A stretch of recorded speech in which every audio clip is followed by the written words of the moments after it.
ഉണ്ണി ബാലകൃഷ്ണൻ, ഇപ്പോൾ ന്യൂനപക്ഷങ്ങളുമായി ബന്ധപ്പെട്ട അരക്ഷിത അവസ്ഥയിൽ അതിൽ ഏറ്റവും ശക്തമായി പ്രതികരിക്കുന്നത് CPM ആണെന്ന് അപ്പോൾ കുറച്ച് കാലമായിട്ടുള്ള ഉദാഹരണങ്ങൾ നമ്മുടെ മുന്നിലുണ്ട്.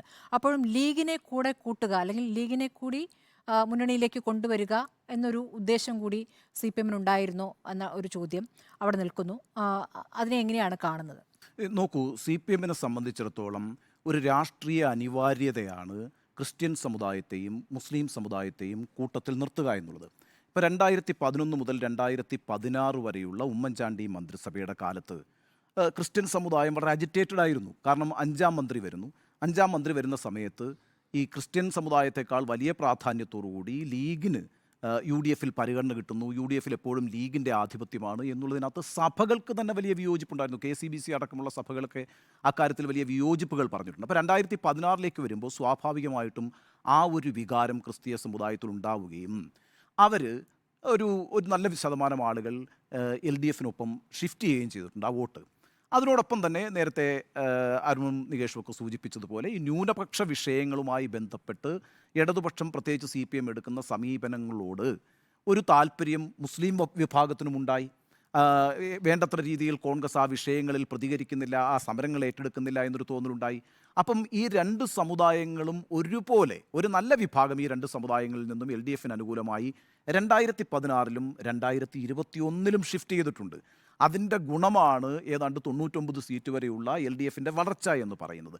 അപ്പോൾ ആ സമുദായ സമവാക്യത്തെ നിലനിർത്തുക എന്നുള്ളത് LDF-നെ സംബന്ധിച്ചിടത്തോളം CPM-നെ സംബന്ധിച്ചിടത്തോളം ഒരു രാഷ്ട്രീയ അനിവാര്യതയാണ്. അതുകൊണ്ടാണ് എപ്പോഴും EP ജയരാജൻ പറഞ്ഞുകൊണ്ടിരിക്കുന്നത്, പ്രോത്സാഹിപ്പിച്ചുകൊണ്ടിരിക്കുന്നത് ഈ പറയുന്ന ലീഗിന് വേണമെങ്കിൽ ഒറ്റയ്ക്ക് നിന്നാൽ കൂടുതൽ സീറ്റ് കിട്ടും, അല്ലെങ്കിൽ ലീഗ് പുറത്തേക്ക് വന്ന് മത്സരിക്കട്ടെ എന്നൊക്കെയുള്ള ആഗ്രഹങ്ങൾ പല രാഷ്ട്രീയ നേതാക്കളും CPM നേതാക്കളും ഒക്കെ അവതരിപ്പിക്കുന്നത് ആ സമുദായത്തെ എപ്പോഴും ഒരു സോഫ്റ്റ് കോർണറിൽ നിർത്താനുള്ള ശ്രമം തന്നെയാണ്. അതിനൊരു രാഷ്ട്രീയ ലക്ഷ്യമുണ്ട്, ഒരു തിരഞ്ഞെടുപ്പ് ലക്ഷ്യമുണ്ട്. അക്കാര്യത്തിൽ കുറേയൊക്കെ CPM വിജയിച്ചിട്ടുണ്ട്, കുറേയൊക്കെ നല്ല രീതിയിൽ വിജയിച്ചിട്ടുണ്ട്.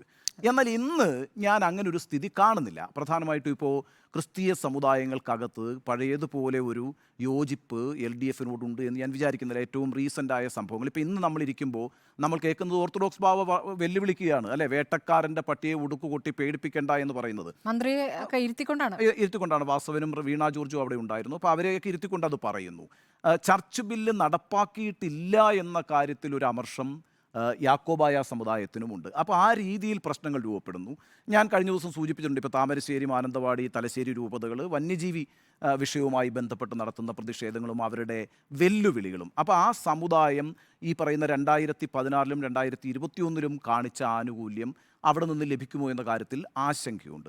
അതോടൊപ്പം അങ്ങനെ ഒരു വോട്ട് ബാങ്ക് മാറുകയാണെങ്കിൽ ഈ പറയുന്ന മുസ്ലിം വോട്ട് ബാങ്ക് എന്ന് പറയുന്നത് ഈ നടക്കാനിരിക്കുന്ന തെരഞ്ഞെടുപ്പിൽ വളരെ നിർണായകമാകും. അപ്പോൾ ആ മുസ്ലിം വോട്ട് ലഭിക്കുക എന്ന് പറയുന്നത് CPM-നെ സംബന്ധിച്ചിടത്തോളം, ഇടതുപക്ഷത്തെ സംബന്ധിച്ചിടത്തോളം അവരുടെ വിജയ പരാജയങ്ങളെ നിശ്ചയിക്കാൻ നിർണായകമായി തീരുമെന്ന കാര്യത്തിൽ സംശയമില്ല. അതുകൊണ്ടാണ് അവർ അത്തരത്തിലൊരു നിലപാടെടുക്കുന്നത്. എങ്കിൽ കൂടിയും ആ സമുദായവുമായി ബന്ധപ്പെട്ട് ഉണ്ടായിട്ടുള്ള CAയുടെ വിഷയമായാലും NRCയുടെ വിഷയമായാലും യൂണിഫോം സിവിൽ കോഡിൻ്റെ വിഷയമായാലും ഫലസ്തീൻ വിഷയമായാലും അത്തരം വിഷയങ്ങൾ ഉയർത്തിപ്പിടിക്കുന്നതിൽ ഈ CPM കാണിച്ചിട്ടുള്ള, ഇടതുപക്ഷം കാണിച്ചിട്ടുള്ള ജാഗ്രതയെ ശ്ലാഘിക്കാതിരിക്കാൻ കഴിയില്ല. അത് അവരുടെ ഒരു ദേശീയ രാഷ്ട്രീയ നിലപാടുമായി ബന്ധപ്പെട്ടെടുക്കുന്ന ഒരു തീരുമാനമാണ്. അതിനൊരു വോട്ട് ബാങ്ക് പൊളിറ്റിക്സ് മാത്രമായിട്ട് ഞാൻ കാണുന്നില്ല. അതിനൊരു വോട്ട് ബാങ്ക് പൊളിറ്റിക്സ് ഉണ്ട്.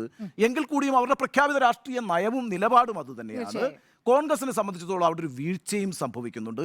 അതിൻ്റെ ആനുകൂല്യം ലഭിച്ചുകൊണ്ടിരുന്നത് LDF-നാണ്, CPM-നാണെന്ന കാര്യത്തിൽ തർക്കമില്ല. അതുകൊണ്ട് തന്നെയാണ് ആ ഏരിയ അവർ ടാപ്പ് ചെയ്തുകൊണ്ടിരിക്കുന്നത് എന്നാണ് ഞാൻ വിചാരിക്കുന്നത്.